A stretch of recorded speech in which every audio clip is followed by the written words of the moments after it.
And now, the Lowe Post. Welcome to the Lowe Post podcast, live from a windowless studio in New York City, where I am so excited. I am almost pulsating with excitement. I don't even know where to start, because in studio with me is Sam Anderson, the author of, among many other things, but the thing we're going to talk about today, a book called Boomtown, the fantastical saga of Oklahoma City, its chaotic founding, its apocalyptic weather, its purloined basketball team, and the dream of becoming a world-class metropolis. This was one of my European vacation books. I was a year late reading it, and I'm going to say up front, I cannot recommend it highly enough to basketball fans, to people who like history books, every single human with a connection to Oklahoma or Oklahoma City. It's 400 pages long. It's about 25 different things minimum, and it is just an absolute delightful read.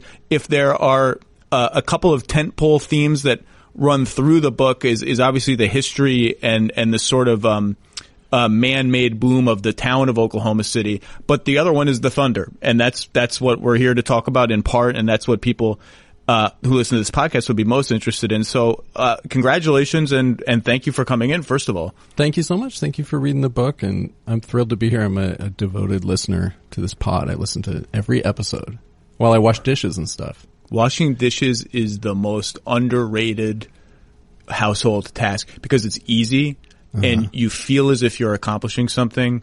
But it's like by far the easiest, but you can be like, no, look at me. I'm chipping in. I'm like, these dishes are becoming dirty to like slightly less dirty, and then I'm putting them one by one in the dishwasher, and I'm part of the household. I'm contributing. When really you're doing the low hanging fruit of household chores. It's true, but do it anyway. So and by the way, also just apropos of the book, beyond anything else, you're a beautiful writer. Thank you. And I'm going to read sentences later in this podcast, just 5 or 6 that I picked out that I read, and I was like, God damn, I'm envious of this person that I have never met before. And if you like writing, you will like this book. So this book is interesting on multiple levels. So let's just start here.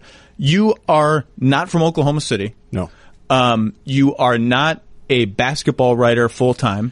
You are not a historian. Nope. You are not even from the South or the Midwest. Are you saying I'm unqualified to have written this book? No, the opposite. But why? What happened? How did you suddenly become so much in the vortex of Oklahoma City that one night you are hanging out with Wayne Coyne, the lead singer of the Flaming Lips, and you commit an act of vandalism because you are such a part of the fabric of the city? Yeah, well, what happened really, it starts with basketball. I grew up a lifelong huge fan of basketball, an enthusiastic, mediocre pickup player. And basketball to me growing up was just this like wonderful American mythology almost. Like when I was a kid, like Barkley and Jordan and Bird and all these people, I would sneak out of church to watch the games. And it just like completely captured my imagination. So I've always loved basketball. And so that's where it started. My boss, the editor of the New York Times Magazine, was chatting with me in his office, and he said, we need you to write a big, long story about something. Big cover story. Colorful, crazy topic. What's it going to be? And I said, I have no idea. And he said, well, you're a basketball fan. What about this team in Oklahoma City? This was the summer of 2012. They had just lost the finals. And I was like, that is a fascinating collection of human beings in a place no one expects to find them. And he said, just go out there and see what you can find. And he gave me great advice. He said, you can never depend on the athletes themselves for quotes. So you're not going to build your story around that. So really follow your own curiosity.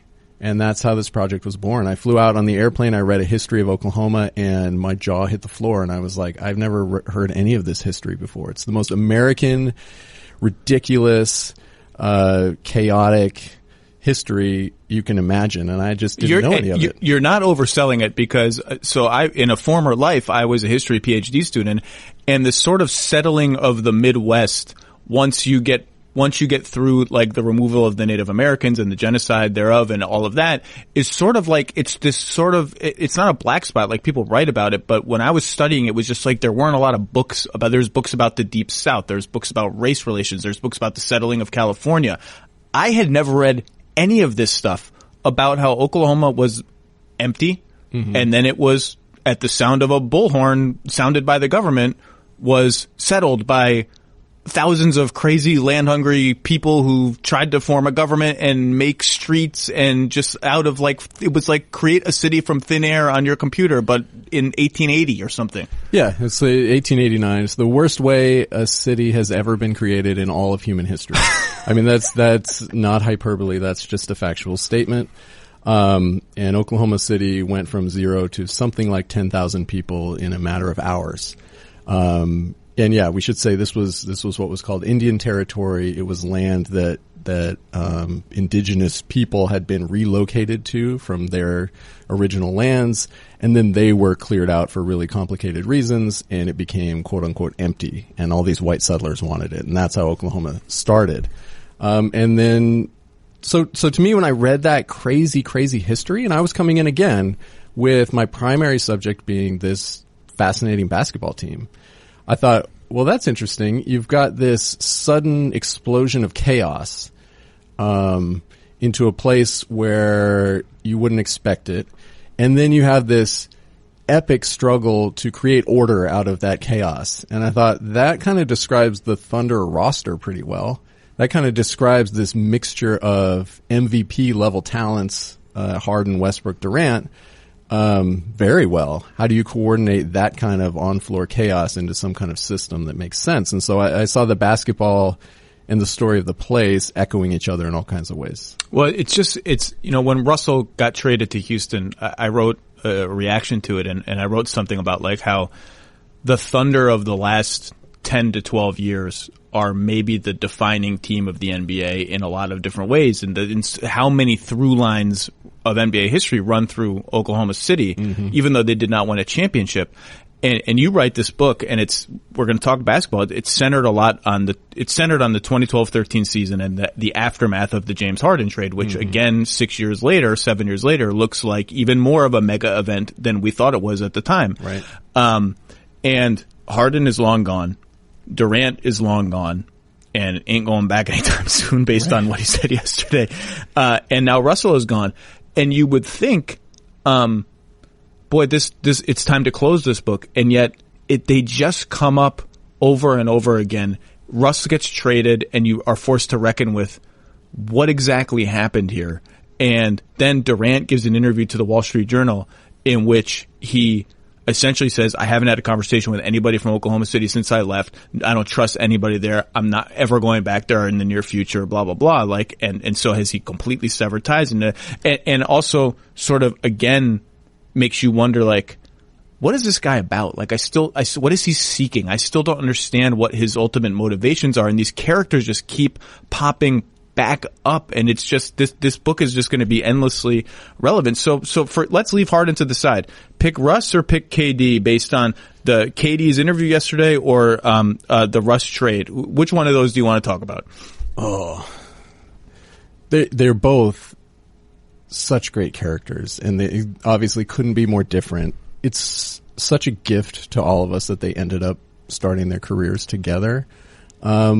Let's go Durant. Okay. Because he was just in the Wall Street Journal with that very Durant-y interview. You have in the book, well, first of all, how many days and nights do you think you have spent in Oklahoma City in the last 6 years? That's a great question. People keep asking me that. I've got to count up all the trips. I didn't move there.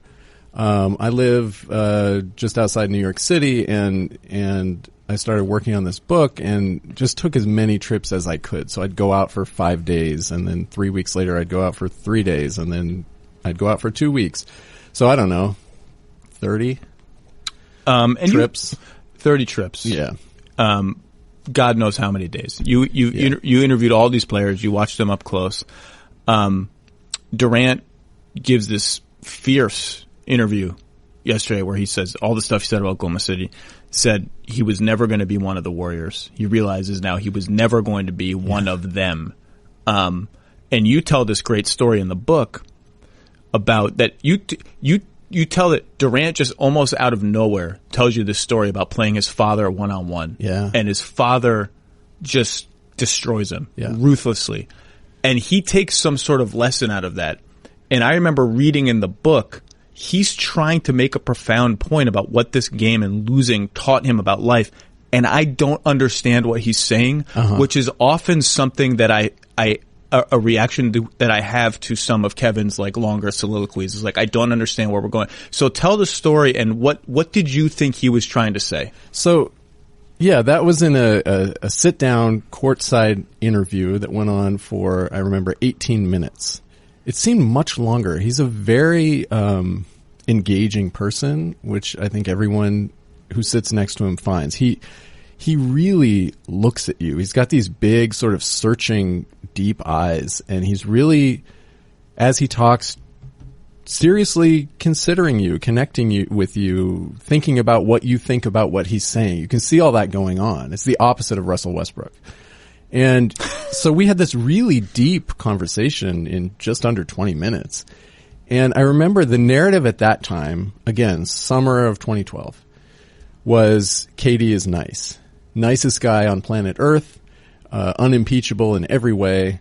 The backpack, right. The Bible, kissing his mom before and after every game. And I remember talking to a lot of people and saying, I mean, come on, this is kind of a cartoon of a person. Is this the case? And they're all like, yeah, I mean, that's just who he is. He's just that nice. And I asked him about it. I'm like, well, obviously you don't become in the 99.9999 forever percentile of successful human beings at anything, let alone a sport that requires you to be super aggressive and competitive while being like, an angel. And how do you balance those things? And his answer was to tell me this story about his father. He said, I used to be a really bad sport when I was a kid. I said, really? He said, yeah, when I would lose, I would get furious. And I said, well, what changed? And he said, he told me this story about his dad and this game of one-on-one in the driveway, I think at his aunt's house. And his dad, who'd been out of the picture for a long time and kind of had just come back around, I think. And his dad just walloped him and did it mercilessly, just backing him down, posting him up, and then talking trash to, I think Durant was 11. And to the point that Durant finally just broke down, weeping, ran into the house, locked all the doors, locked everybody out. He was alone in the house, weeping for a long, long time by himself. And then he said, after a while, he just sort of stopped and started thinking about what had happened. And he thought, why am I crying? What am I so upset about? And he said at that point something changed inside of him where he realized that you have to create this hard separation between what happens on the court and how you react to it as a person. And you have to be able to essentially control your emotions, right? Which is the Durant that I think we all got used to seeing, is this guy who's even-keeled, quote-unquote, nice. And I think that was the lesson he was taking from that story, was like, that was the moment I became the nice guy, in the sense of he was able to control those negative emotions and just kind of, I guess, repress them, not to get too psychoanalytical, but like to push down the negative stuff and project out the positive stuff and really switch back and forth, but on his own terms.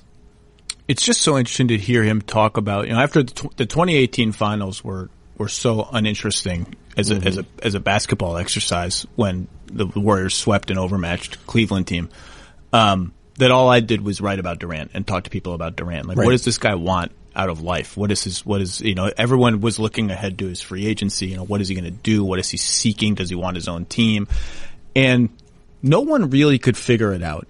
Steve Nash told me when KD won his first title with the Warriors, he was unfulfilled. He was mopey. He acted as if he thought winning would make for some revelation or would fulfill my life in some way that it didn't. And Kevin told me for that story, I'm not sitting here trying to win as many titles as Michael Jordan. Like, I don't really care. Like, don't get me wrong, I care about winning, but it's not the be all and end all. And then he talks about the Warriors yesterday in the Wall Street Journal and says, I was never going to be one of the guys there. It was not going to be like that for me. I was different. Yeah. And that made me ask many different questions from him. Is A, what does he want? Does he just want camaraderie in some sort of organic way that he hasn't been able to find? How did he not anticipate that he would never be like them? Like that was baked into his decision to go there. This is a 73-win team that's won a title already, and you are the extra accidental salary cap spike superstar that wasn't drafted, the only one of the stars that wasn't drafted. You play a different style. Like, yeah, of course you're never going to be one of them. That's how it works. And of course, fans are never going to give you the credit that you think you deserve for winning there, because it's just expected. It's easy. It's what happened. And frankly, it was easy. And I'll never forget, I interviewed Rich Kleiman for that story, his business manager, friend, everything. And Rich gave me a quote that I thought was very revealing, perhaps not in the way that he anticipated it being revealing. He said, everyone says we took the easy way out by coming here. But every article about Kevin's business interests, and they're now a cottage industry of articles, 80% of the comments about are about how he's a snake. How is that taking the easy way out if that's all we get told all the time? And I thought, all you're revealing to me there is that you're reading the comments. Yeah, exactly. So I don't even know what to make of him 7 years after the events of your book. I don't really know what to make of him. What is he seeking in life? Will he find it in Brooklyn? I don't know. Right. What I came to realize in writing the book, I think, and especially after he left Oklahoma City, was that in OKC, I think he was just this gigantic blank slate that he presented to the public, and they projected onto that what they wanted to see, which was the nicest guy in the world. And of course, he has that aspect to him, but that's not who he is or who he was. I think, and there's a certain amount of armchair psychologizing that feels irresponsible after a certain point. I mean, I'm always careful to say I sat with him for 18 minutes. 18 minutes. I was around him plenty at games, practices, in the locker room, all that. But we sat and talked, focused one-on-one for 18 minutes. But in that time, I feel like I got a read on his personality. And that thing I was describing before, where you can see him looking at you, really looking at you and thinking about what you're thinking about what he's saying. It's almost like the social, interpersonal equivalent of like reading the comments, He's a sensitive guy. He's truly an introspective, as far as I can tell, sensitive, thoughtful, earnest guy who wants to be loved, I think. I really think he wants validation, which is such a natural human thing. I mean, I identify with that completely. I identify with him much more than I do with Russell Westbrook, who maybe fascinates me more because he's so much different. His psychology is so kind of alien to my own. But Kevin Durant, yeah, he's super self-conscious. He wants to be liked. He's thoughtful. He's contradictory. I don't know that he's always the most reliable narrator of what's going on outside of his head. This stuff about Oklahoma City and how it must have all been fake, all the affection they had for him, how he hasn't spoken to the organization since then. That's not my read on the situation at all. I would be very surprised, and I haven't asked the relevant people this. I would just be very surprised if Sam Presti hadn't spoken to Kevin Durant in 3 years now. Like, I would be very surprised, given the way Sam conducts himself and conducts business, that when they played, he didn't attempt to go say hello to Kevin Durant. Like, that would surprise me. And certainly the larger team, that organization, I'd be shocked if people hadn't had meaningful interactions with Kevin Durant over the last several years. But maybe not. Who knows? I mean, again, you don't want to speculate too much. But my sense of him was always, I liked being around him. He seemed to me like a genuinely good person. It was funny, though, watching him over the years. You saw him kind of take on Russ's persona a little bit. He started to do that kind of angry toward the media thing. He was kind of imitating Russ in a way that I actually saw Paul George doing this last season too. Russ has a very powerful effect on everything in his orbit. Are you surprised? Did it surprise you that, now we don't know the particulars of what happened. You write about Russ a lot in the book as well. Are you surprised that he indicated to the Thunder that at the very least he indicated to them, I'm ready to move on if you want to move me. I don't know if he asked for a trade or he pushed his way out, but at the very least the guy who stayed and the guy who called Durant a cupcake or made the cupcake thing on Instagram and all of this, the guy who made it a point of pride that this is my team, this is where I put down roots. Are you surprised at all that he arrived at a stage where he at least told him, I'm ready if you are? No. And also the guy who lives by a personal code of deep loyalty. That said, no. Once Paul George left, I think the tectonic plates were shifting in terms of the power structure in the West, and I think it just made sense for everybody, and I think everybody kind of got a free pass in terms of narrative. Like Russ could say, yeah, I'll go, and it wasn't really like he chose to leave. It was kind of like the ground moved under his feet. And the Thunder, too. It wasn't like they got rid of Russ. Something else drastic happened that, in a way, forced their hand to get rid of Russ or made it so much more appealing to get rid of Russ than to keep him. So, no, it seemed kind of inevitable once Paul George made that decision.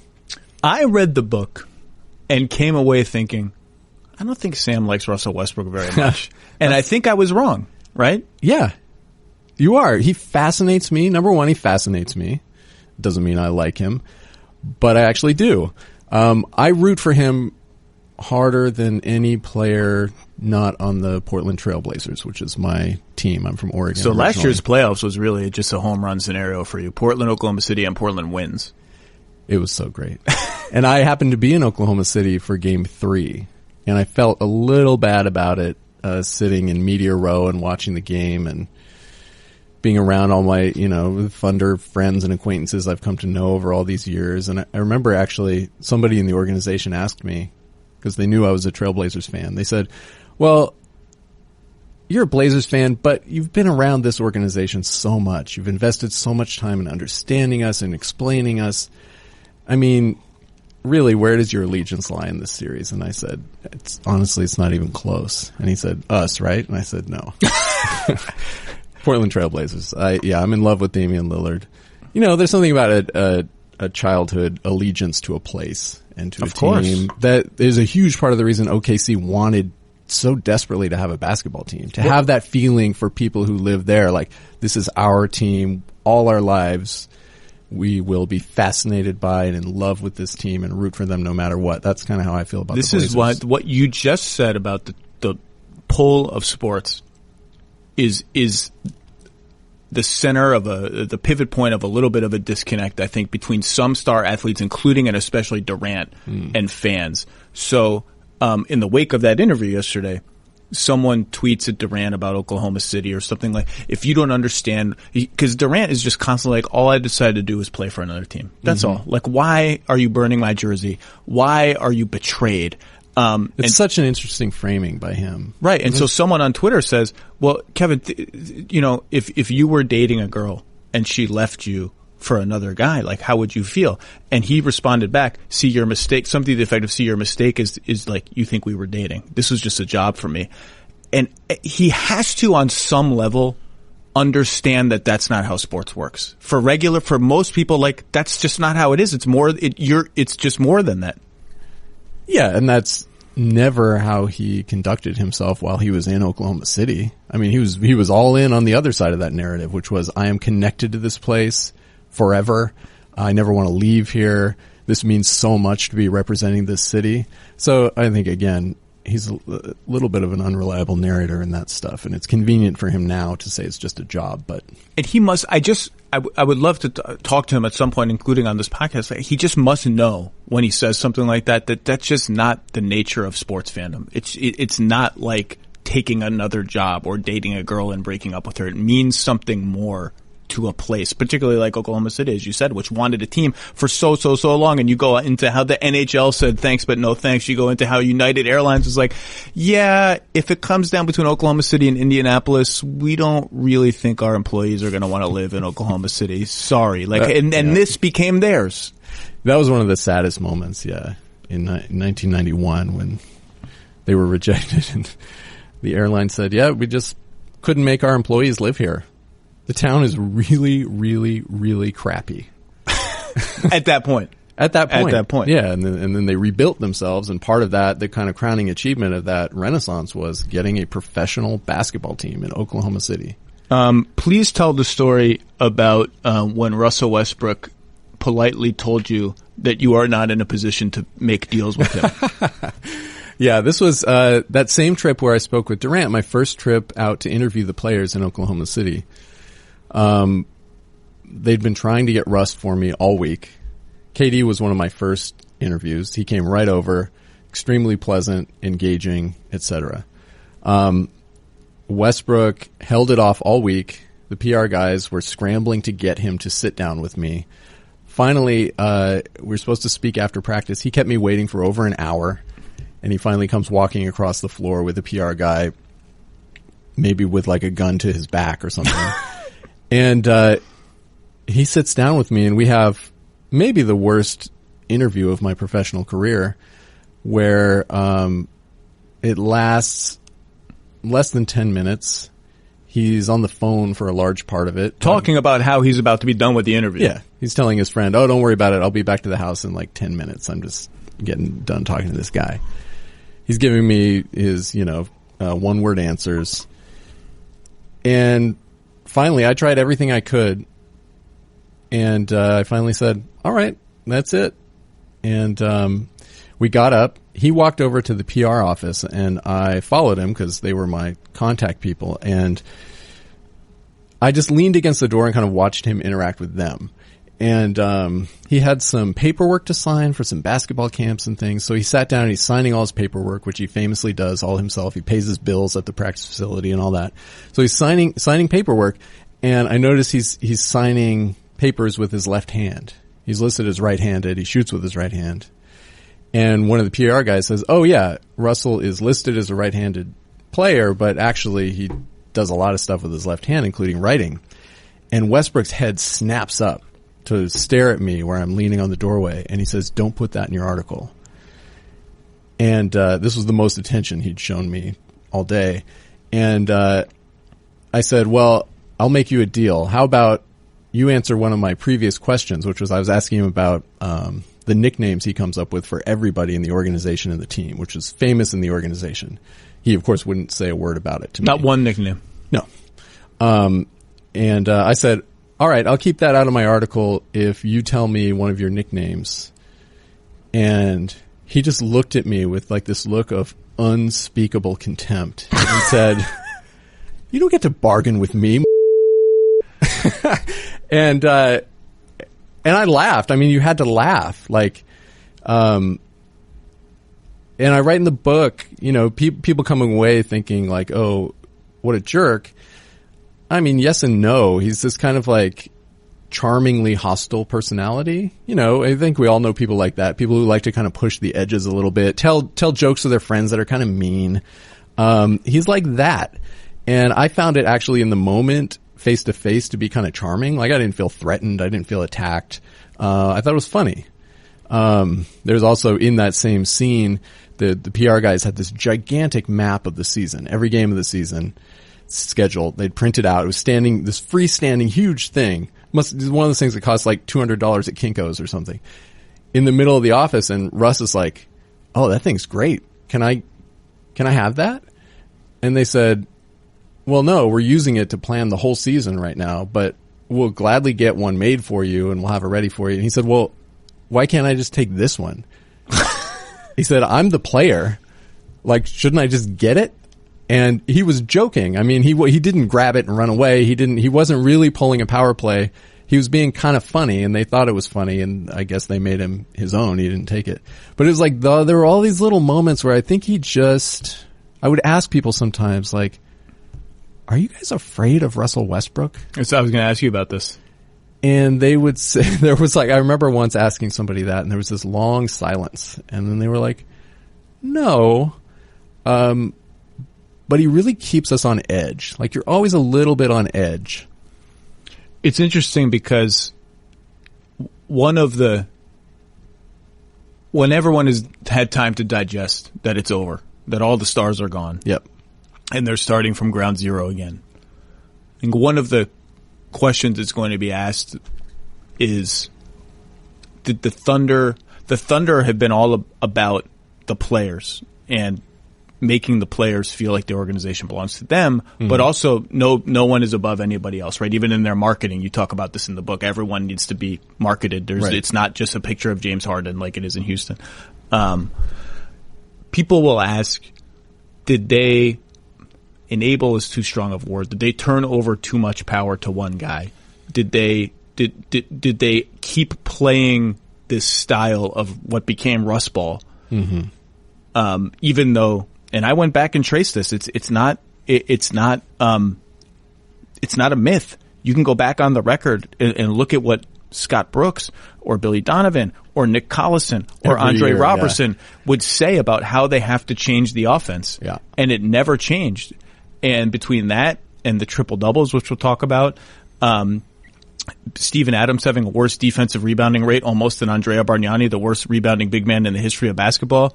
And I think it all came to a head. It was really interesting last playoffs how Russell Westbrook saying no comment or next question to Barry Trammell. Yeah. Was the first time that the NBA fan and whatever community at large took the other side, turned against Russ, said this guy's just being a jerk. Why, like, this isn't charming anymore. It's not cute. It's not part of his fierce, powerful, take no prisoners persona. He's just being kind of a jerk. Yeah, it felt petty. It felt interesting to see because it wasn't new. That particularly wasn't new, and him being standoffish wasn't new, and him playing the way he played wasn't new. And it was just, maybe it was just because they were losing. They were just not that good of a team anymore. But it was interesting to see there was this sort of collective, like, this has run its course. Everyone, it was just weird for me to see that. Yeah, I think there was a kind of collective exhaustion. I think that feeling of being kept on edge at every moment. Russell Westbrook is always in the gym. He's always around. Again, he's signing bills when he's not playing basketball. He's signing. He's paying his bills in the back of the practice facility. So you're never not going to see him around. And if he's someone who keeps you constantly on edge, guessing, is he mad at me? Is he joking right now? I think it wears you down over time. And then I think, Rust Ball, yes. Houston plays Harden ball, right? They're kind of equivalent in that sense. And it's great because Harden's numbers, Harden is like the perimeter Wilt Chamberlain. Russell Westbrook, at his best, has been close to that. Yes. But for the past 2 seasons, Russell Westbrook can't shoot. And so I think once his ability to put the ball through the basket went away, it made him like a sub-pro level player at doing that. I think all the stresses that come along with Russ Ball and with Russ as the fulcrum of your whole organization, I think they overwhelm the good parts. I think this may be one of the 3 most interesting questions for the next NBA season.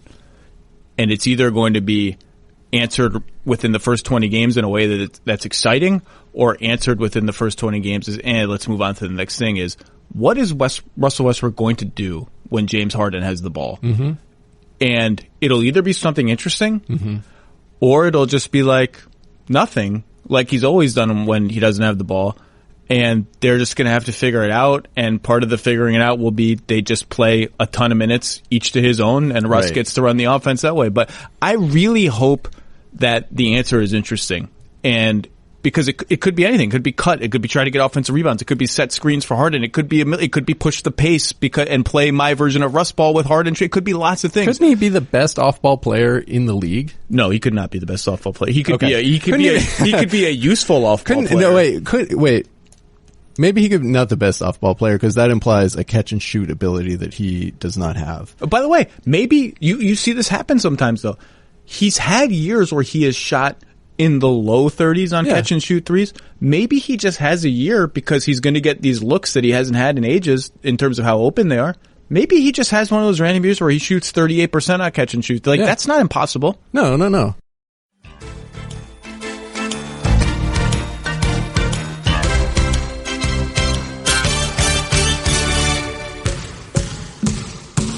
Can we talk about my theory of Russell Westbrook's yips? Ooh, yes, I forgot about this. Please, give the yips. Yes, this is interesting. I know the theory. Give the yips theory. Well, I think people look past this because his strength has never been shooting. He's never been Steph Curry, right? Understatement. But he had a cotton shot for a while. He had the cotton shot, which is what he and his dad called this pull-up jump shot from the elbow, which he could stop on a dime. You know, he was the fastest player in the NBA probably, or one of the top 2 or 3 for a lot of years, and he could stop at full charge and pop straight up into the air around the free throw line and hit this pull-up jump shot, and it became an incredibly dangerous weapon. And he was an okay 3-point shooter, and he could make enough, right? He was in, 82% free throw shooter? And for the last 2 seasons, I don't have the numbers in front of me, I think he's been in the low 60s at the free throw line, right? This last season was something of a nadir, I think. I think the last 2. I'm looking it up right now. And my Yips Russell Westbrook conspiracy theory is 74 and 66 the last 2 seasons. Okay. 74 is higher than I thought. That Russell Westbrook, among his many interesting qualities, is, so as wild as he is on the court, he's incredibly orderly and devoted to his routines off the court. He famously, has the same peanut butter and jelly sandwich before every game. 6:17 p.m. Chapel, let's go. Yeah, exactly. He's got all these little time slots that he hits and stuff. In his preparation, he parks in the same spot, etc. Has anyone ever taken his spot? Is there a story about that? I would love there to be a story of the intern accidentally is like, oh, this spot's open, great. I feel like it was Andre Robertson or something. It was another player who parked in his spot. And I think Westbrook went and, this was in the big Sports Illustrated profile of him by Lee. Current Clippers employee Lee Jenkins. Yes. Great profile of him, in which I think one of the anecdotes was somebody parked in his spot. Westbrook pulls in, parks directly behind that person, blocking them in, and goes into the gym and goes about his business, and he's done when he's done, and the other person is sitting around waiting for Russell Westbrook. See, in regular human world, that's almost sociopathic. Yes.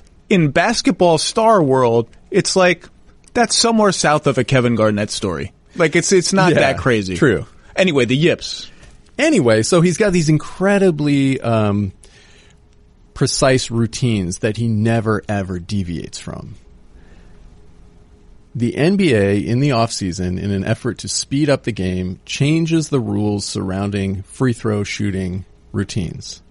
You are no longer allowed to walk outside of the 3-point line between free throws. Russell Westbrook's routine has always been, since I think he was 8 years old, to walk from the free throw line to half court, turn around and walk back, take the ball and shoot a free throw.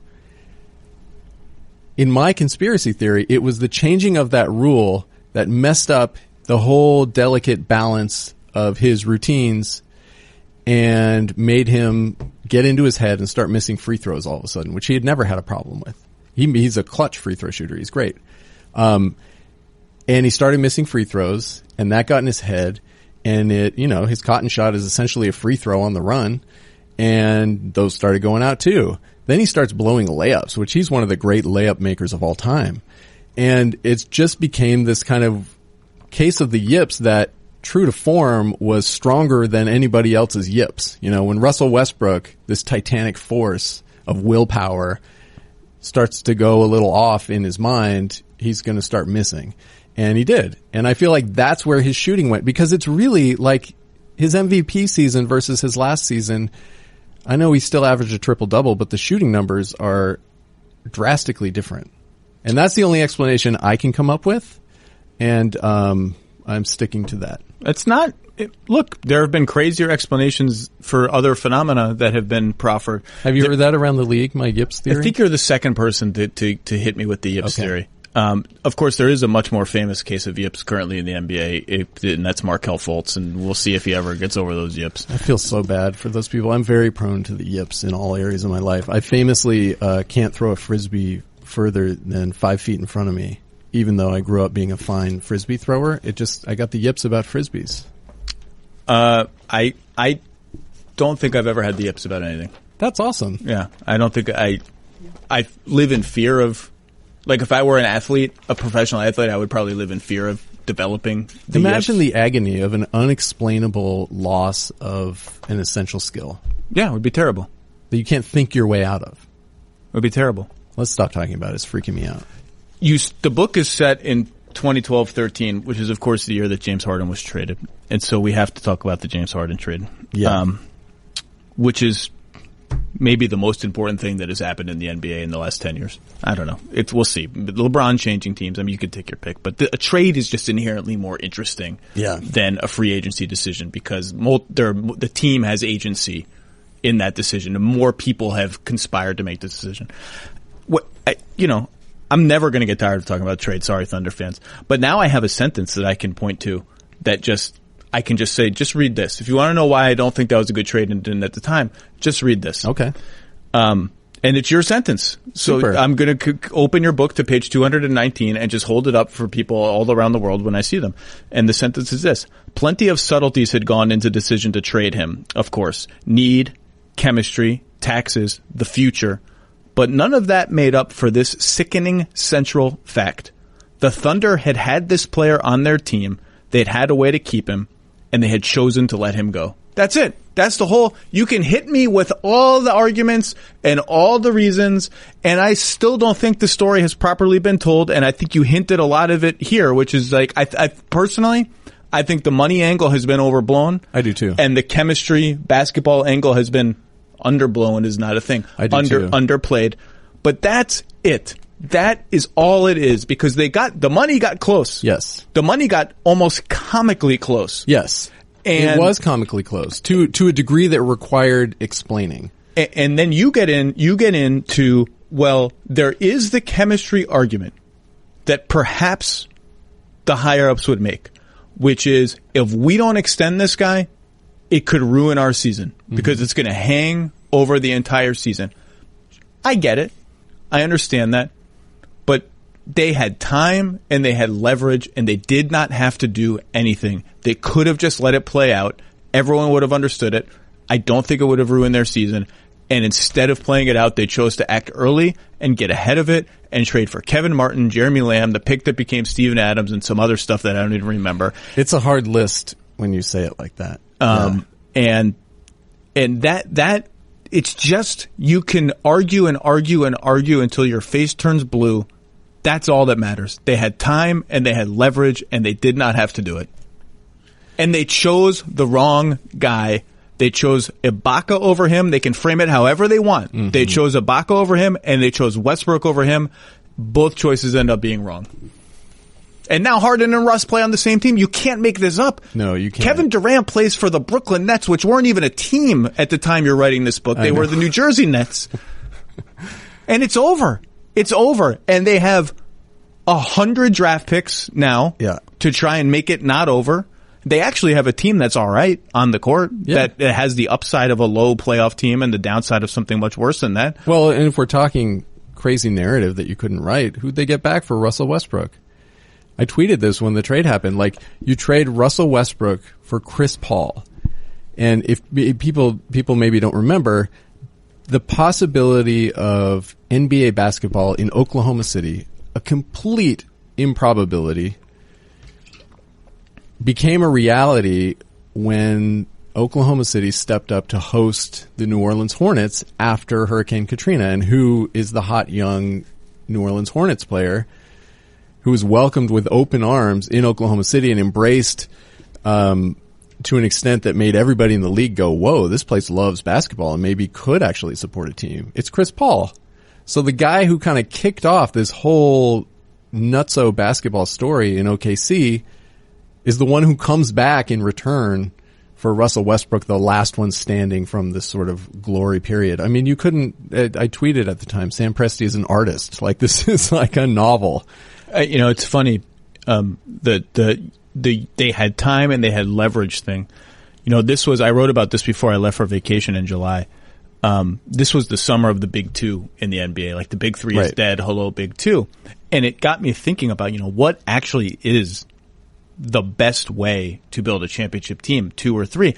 it's a facile question in a lot of different ways because there's gray areas between who's a star, who's not. You don't get to just necessarily pick these things. And if you look at NBA history, probably the more common way is 2 stars and a third guy who's like a really, really good third guy. Yep. Not 3 superstars. I don't think that necessarily means that model is better. That's causation, correlation, confusion, I think. I just think it's more common. In the last 15 years, the big 3 has been more common, starting with the Celtics. Now, you could argue that the 80s Celtics and the Lakers had a big 3, depending on how you define Parrish and Worthy and all this. Fine, whatever. And people in the NBA disagree. They're fascinated by the big 2 thing that's happening now, particularly with Brooklyn and the Clippers, because they have big 2 and depth. And to get a third, they would have to sacrifice a lot of that depth. Mm-hmm. The trump card for a lot of people, and this is a very this is a persuasive argument to me, is the third star is a hedge against any of the other ones getting injured in May. And that's what happened to the Thunder. Because the Thunder made this trade, and then sort of you get into, you call it the process, which is ironic because the process then became a whole other thing. Sure. But the process was, in your telling, and I think this is accurate, we can't, this 3-star thing is going to be quaking at the edges for as long as we can do it financially, sharing the ball. Mm-hmm. Like it's going to be, it has tension built into it and it might blow up. Mm-hmm. And so we can take one of the stars and exchange that guy for 5 things that maybe 2 of those things we can exchange for 3 other things. Mm-hmm. And then all of a sudden we're set up to be good for 20 years. Yep. If stars A and B stay. Right. And if stars A and B, if you win the title, stars A and B are going to stay.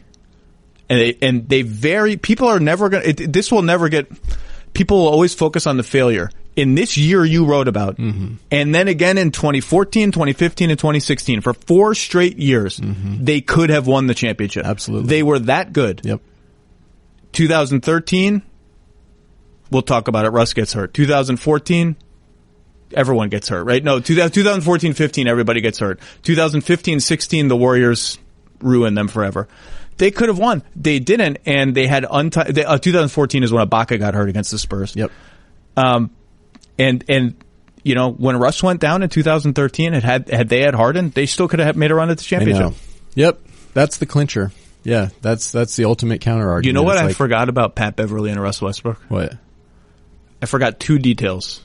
Yeah, I get into this pretty deep in my book. I sort of retell that incident. Number 1, it was the first start of Patrick Beverly's career. Yes. That is wild. Yeah, they had pulled him out from the Ukraine. And it was kind of a desperation move by Kevin McHale, the coach at the time, who they'd been absolutely blown out in that first game. The Thunder blew out the Rockets. This was not going to be a contest. This was going to be an easy sweep.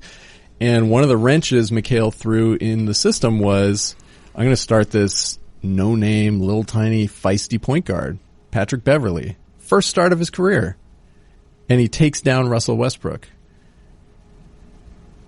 It's amazing. The second detail I had forgotten. Do you have any guesses what the second detail is? Hashim Thabit? No. The presence of Hashim Thabit? No. Okay. That Russell Westbrook played the entire second half. The entire second half of that game after what we then realized a couple days later, tearing his meniscus. Yeah. Yeah. We all saw it happen. We all saw the incident. I was in the arena that day. I was sitting next to our mutual friend Royce Young, great Thunder writer. And Russ gets hurt. And of course, everybody's watching Russ to see if he's really hurt, if it's a little tweak.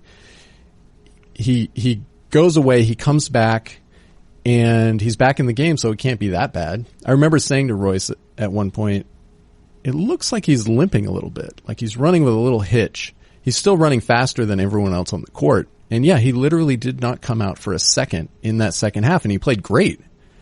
And you would love to know what happens in the locker room. What do they know? What could they possibly know? What is the discussion about? What are the possible injuries here that could have happened? How do you feel? What are they measuring? How are they moving his knee? Like, it's just one of those, you get 10 minutes to decide this. Right. What questions are you asking? What information do you have? Who's making the final call?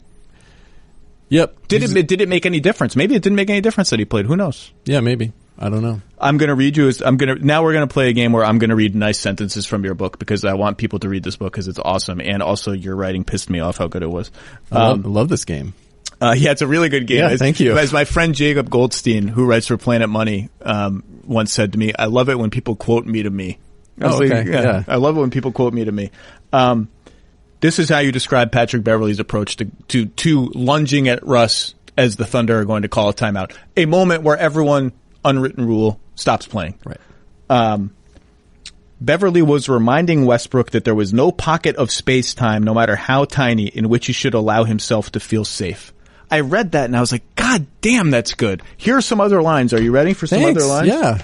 Let's play the other lines. That was the thing about the Westbrook injury was like Russ was so pissed because that's his natural reaction to a lot of things. But the play Beverley made was a Russell Westbrook play. I mean, that was the play of like a crazy gambler who's just going too hard. That was a classic Russell Westbrook play, and it took down Russell Westbrook. Yes. On page 60, you have two lines that were so good that I highlighted them. Holy moly. One, this is your description of Sam Presti, who would absolutely be, I think, appalled that this is in your book. So, he wore designer glasses and hip sneakers. That's all true, but this is the one I like. And he gave the impression of a man with a recurring haircut appointment on his calendar. And I thought, my God, he does. That is the exact. And do you know how good that line is? 4 hours ago, I had coffee with someone in the NBA, and he said, "What are you doing today?" And I said, "Well, I'm having Sam Anderson, the author of Boomtown, on my podcast." So, I read that book. I loved it. And I said, "Yeah, it's really, really good. I really enjoyed it." And he said, "You know, it had a line that describes Sam Presti so perfectly," and he quoted that line. No way. Yeah. I mean, I stand by it. I like Sam a lot. I don't think that's a bad quality to have a haircut. No. I wish I had that kind of thing on my calendar. It was evocative. I'm not saying good or bad. I'm just saying it's evocative. That's him. Also on that page, you describe basketball. More than any other sport, it is a game of civics. Every player on every play has to find the proper balance between self-interest and self-sacrifice. I mean, I don't need a job anymore.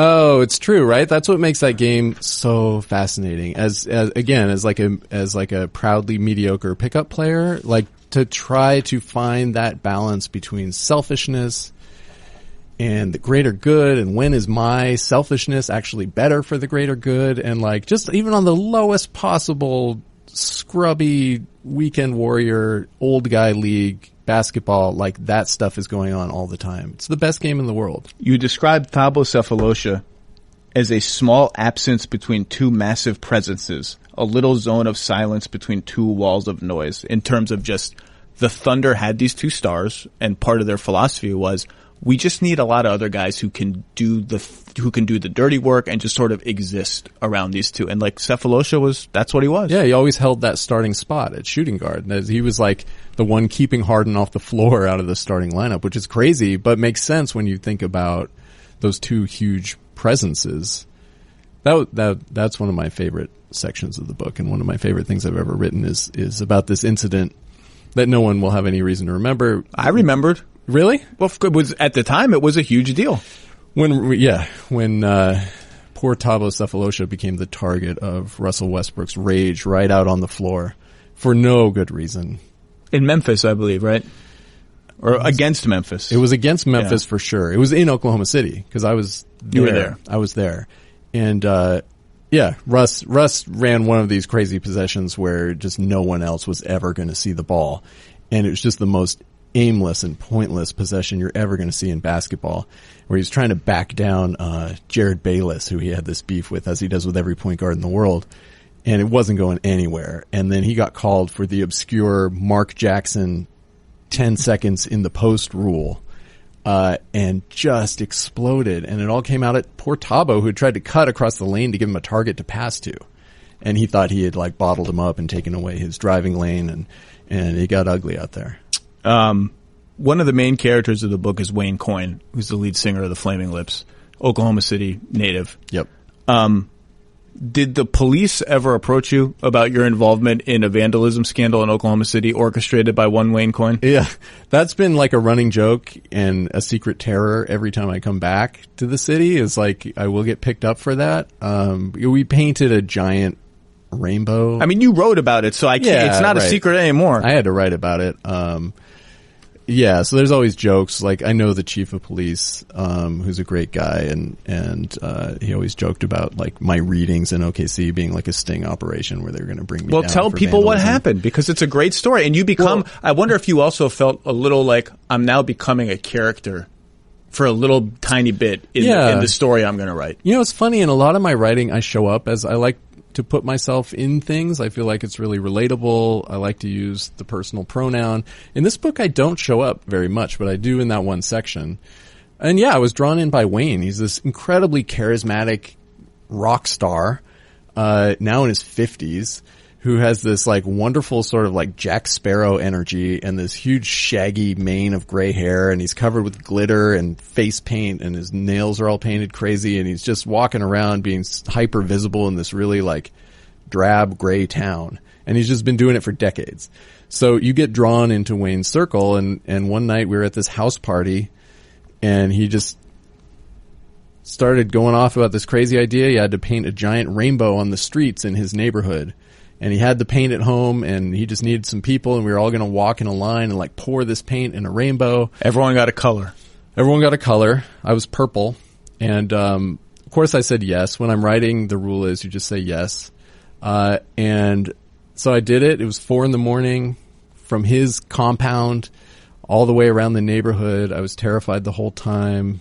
I'm like a real goody two shoes, and you can actually see it in the rainbow. It's still, parts of it are still there. Wayne texted me recently. I was going to ask. He's a baby now, and he texted me a picture of him and his wife Katie walking their baby in a stroller, and underneath it is a little remnant of our street rainbow. And he's like, "It's still here."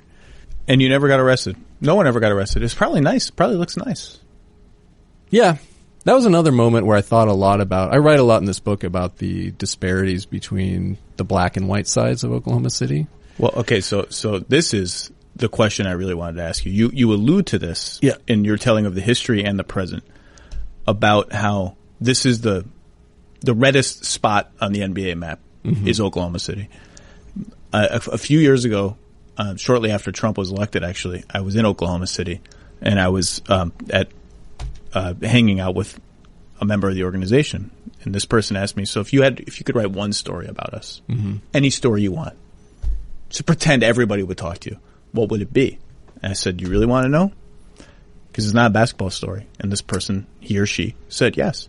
And I said, "I want to know what it's like to have a Boston-based general manager, a bunch of black players, one of whom, the most famous remaining, Russell Westbrook, came out and said, of course, he's voting for Hillary Clinton. Like, there's no question about it. The founding father of the team is like a Seattle hipster, Nick Collison. Yep.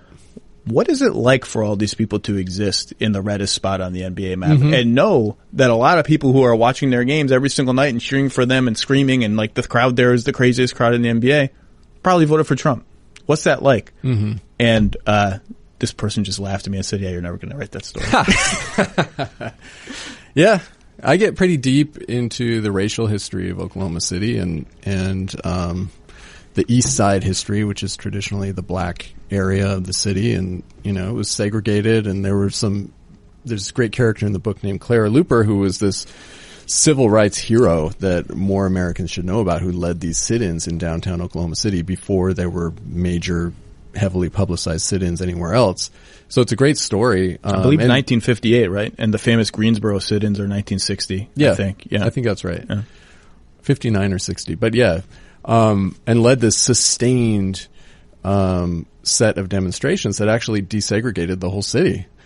It's a triumphant part of that city's history that they're really starting to embrace now, which is great. And that was one of my thoughts, as I was saying, with like the street rainbow. I was like, this is some real white privilege happening right now. Me and the rock star walking around at 4 a.m. through actually a neighborhood that's kind of gritty and known for being poor. And I'm kind of scared of getting arrested, but I'm not that scared. If I get arrested, I show my card. and I show my card, the police chief's card that I have in my wallet, and I say, hey, this is who I am. So, it was fascinating diving into that whole chapter of the city's history, which is really just reflects, like everything in this story. As you said, I'm not from Oklahoma City. What I saw in this larger history was the entire story of the United States of America kind of compressed into a shorter time frame, because it was founded, not much more than 100 years ago, and compressed into one city, because everything that happened in every other city in the United States happened in Oklahoma City, but crazier. I just can't overemphasize how crazy the history of Oklahoma City is. And I know lots of people who work for the team and live there now, and they're very appreciative that you went into the history, that you actually went and bothered to learn, okay, how did this place happen? And that was partly their doing. I mean, that is my natural inclination. I always look at the bigger story, so I can tell the context of this basketball story. But they, especially early on, they were famously cagey with the media and kind of, I guess you could say, controlling with the media. And it felt a little paranoid with the media. There have been things written about this, and they know this. And so when I first called to say, hey, PR team, I'd like to come from the New York Times Magazine and write a cover story about your basketball team in the second smallest market in America. Isn't that great? And the response was, what exactly is it going to be about? I was like, just everything. Just like open up your arms. Let me just embed in your organization and let's do this. And they were like, I'm going to run this up the chain and we will get back to you. And it was a long negotiation. And one of their sticking points was, which I was happy to comply with, if you're doing this and you're actually interested in the larger story here and the larger context and the story of our city, then we'll work with you on this. So that was a prerequisite. And my first trip out, I did not meet a single basketball player. I met civic leaders. I took a ride around with the police chief, who ended up driving me around in a golf cart all over the state fair.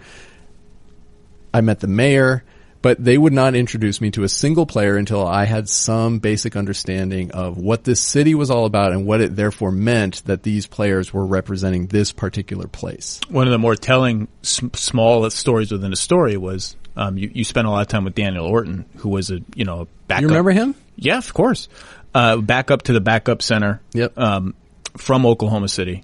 Only player on the team from Oklahoma City, yeah. And so every player that is acquired by the Thunder must, by team rule, go visit the memorial to the 1995 bombing, the Timothy McVeigh federal building bombing. Mm-hmm. And Daniel Orton told the team, I grew up here. I was here when the bombing happened. My parents were nearby. Like, I lived it. I've been there many times. They're like, yeah, you still have to go. Yep. It's just the rule. Yeah. And so he went. And was like, all right, I guess I have to go again. Yeah. You get into all that. I mean, we didn't even talk about the weather. You're embedded with the most famous weatherman in Oklahoma City as historically awful tornadoes are hitting the region, and he's a major character in the book. And I could have read, by the way, 100 more pages about Gary England, the chief meteorologist of the main TV station there. Yeah, he's a fascinating character. Yeah, he portrays himself in the film Twister, which I have not seen. I have not seen, but now I want to see it just because of that. Yeah, it's pretty great. Is Twister actually good? No. Yeah, I don't think it. No. I think it would be a hard sell at the little household. Hey, honey, can we watch? Don't see Twister. Philip Seymour Hoffman is in Twister. Really? Yeah. As a storm chaser? The crazy storm chaser guy with the like DIY storm chasing truck. If I'm remembering this correctly. I have a surprise for you. You ready? It's been a while. Are you ready? Yeah. Okay. Do you recognize this? Oh. And scroll down. Okay. I'm looking at... I have handed Sam my laptop. I'm looking at screenshots of my writing. Is it your writing? Can you confirm it's your writing? That's absolutely my writing. I have very, very distinctive handwriting, and that's it. Okay, so hand it back to me. Do you have any idea what that is other than your writing? Like where it's from? My first thought when I see that, this is giving me like chills down my spine right now. My first thought when I see that is, after my it was my first or my second trip to Oklahoma City back in 2012. I lost my notebook. That's it. Someone has my notebook and didn't give it back? So the story, I just learned of this mere hours ago. I thought I must have dropped it, in the garbage or in the airport, because certainly if this were left in the Thunder's practice facility, I'm sort of freaked out about Wasn't this. in the Thunder's practice facility, don't worry. Oh, okay. Would have led to it being returned to me. Now, is your name anywhere in this notebook, do you think? Oh, maybe not. So here's what happened. Okay. I'm texting with a couple people about who's coming on my podcast, and I'm texting with someone who we're talking about basketball and the Thunder and this book that you've written. And all of a sudden these screenshots appear in my phone. And it turns out a friend of a friend, a friend of a friend of a friend, probably 4 friends away now, 4 degrees of friendship, found this notebook in the seat compartment of an airplane. What? Flying somewhere in the world, took it.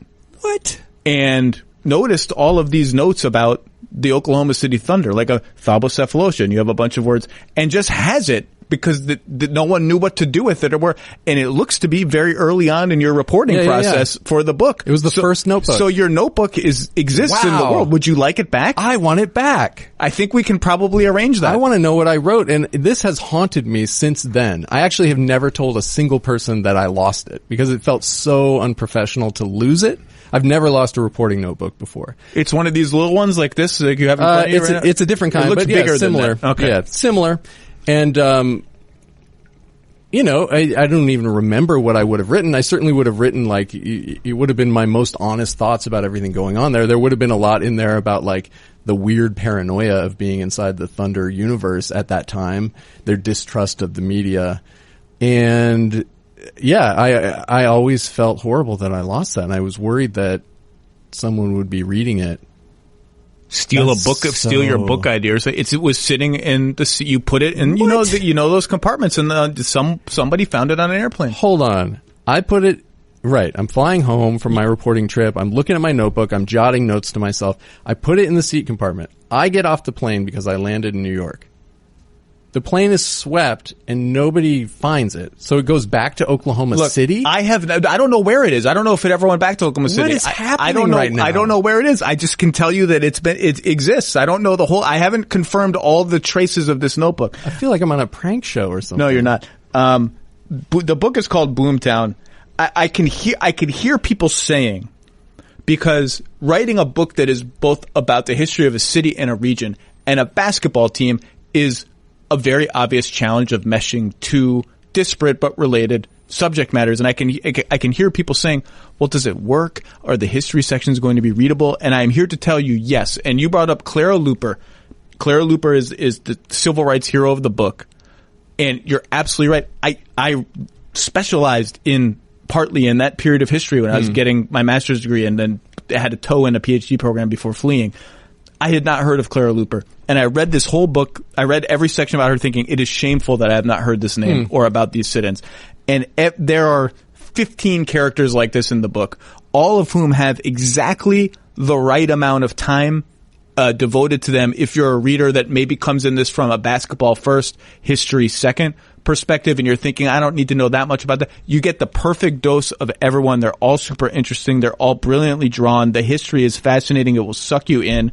It's an awesome book. Congratulations. Thank you so much. And it's an enormous challenge. I mean that, to mesh those two things. I bet there were times when you wrote it when you're like, this is just too daunting. It's not going to work. Yeah, it was hard. It was, I'm not the kind of writer who sits down and plans things out. It has a very, complex. I want it to be easy to read, but have also this complex structure that kind of knits together into the end to something really, really powerful, more powerful than any of its component parts, which I feel like we successfully managed to do. My editor, Kevin, was very brilliant at helping me do that.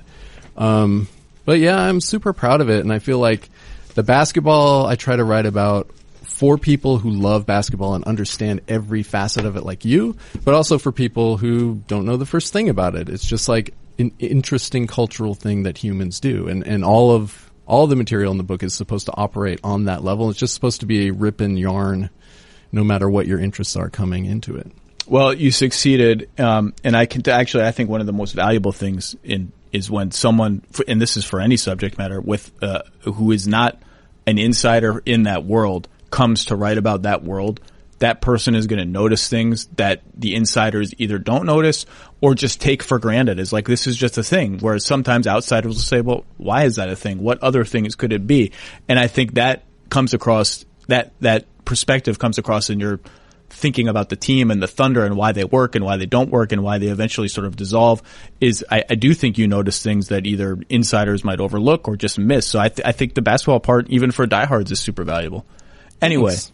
The book is called Boomtown, The Fantastical Saga of Oklahoma City. It's chaotic founding. It's apocalyptic weather. It's Pearl basketball team, which you do get into the Seattle stuff. We'll just call it. Yeah. And the dream of becoming a world-class metropolis. It's awesome. It's really awesome. And I give it my highest recommendation. People should go read it. Sam Anderson, thank you, sir. Now out in paperback. It's in paperback. That's right. Paperback. So it's even lighter in your bag. You won't get chastised as I did by packing it in a suitcase on a long vacation because it's hardback books are heavy. Sam, thank you so much for your time, man. The book is great. Thank you.